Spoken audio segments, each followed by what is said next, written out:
in Crescent City, California. And this is the tide pool.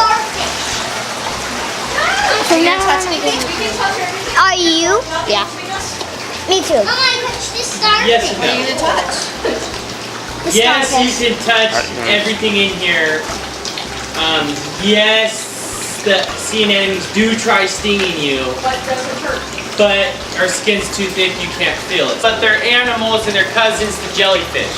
So they basically pretend to be a plant. Little fish try to eat the tentacles, then they paralyze the fish, close on them, and eat them. So whenever we touch the tentacles with our fingers, they try paralyzing us too, a neurotoxin. But our skin's too thick, it doesn't affect you, it feels sticky when you touch them. If by accident though, or on purpose, you ever shove your tongue in one, your tongue will go numb.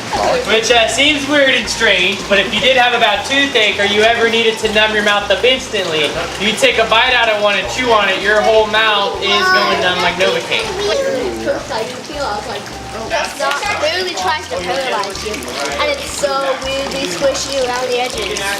And it's really weird colors too. Oh, that actually feels good.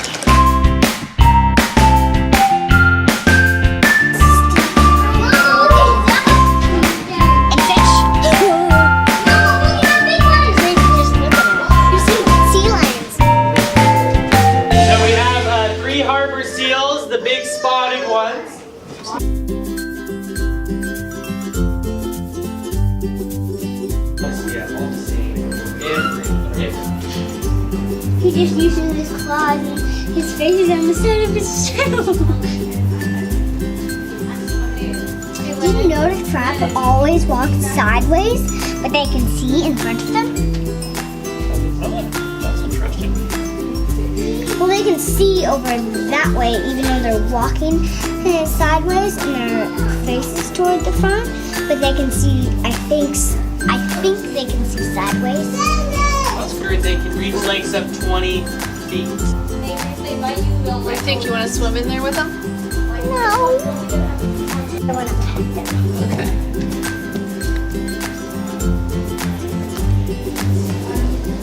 There's a shark in there.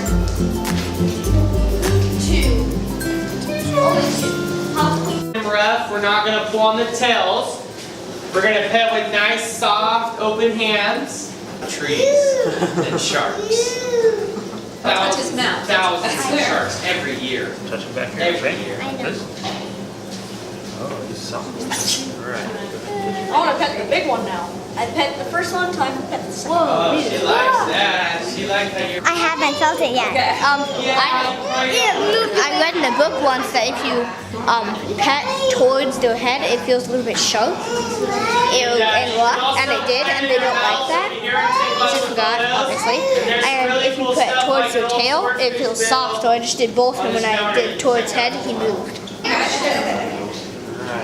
Reach in there, get it.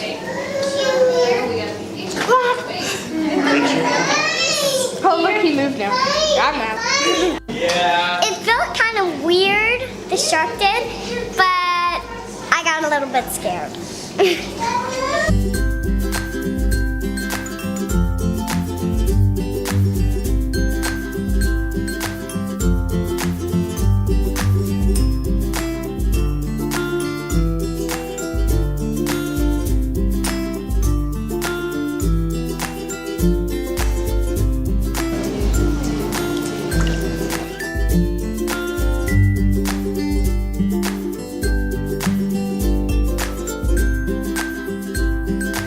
So I was talking to our tour guide and he said that this entire floating glass bottom boat, they built 6 of them back in the 60s.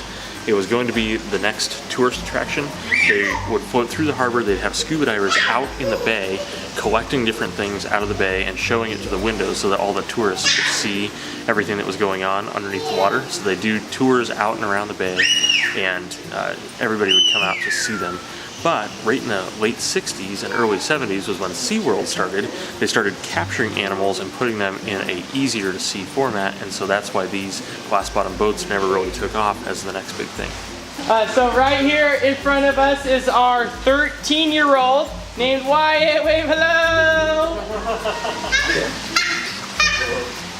And Wyatt loves to come out here and acts crazy.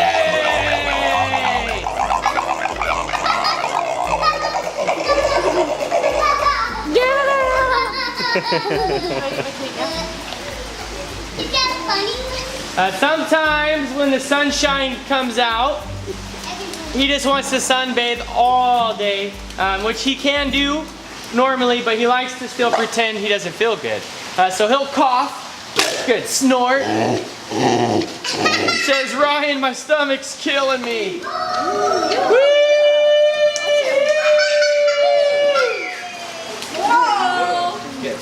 So this is Pearl. Now Pearl's our 5-year-old rescue. One eye. Good. Pearl, can I have a kiss? Pearl. Good. Lift. Good girl. Water. Good.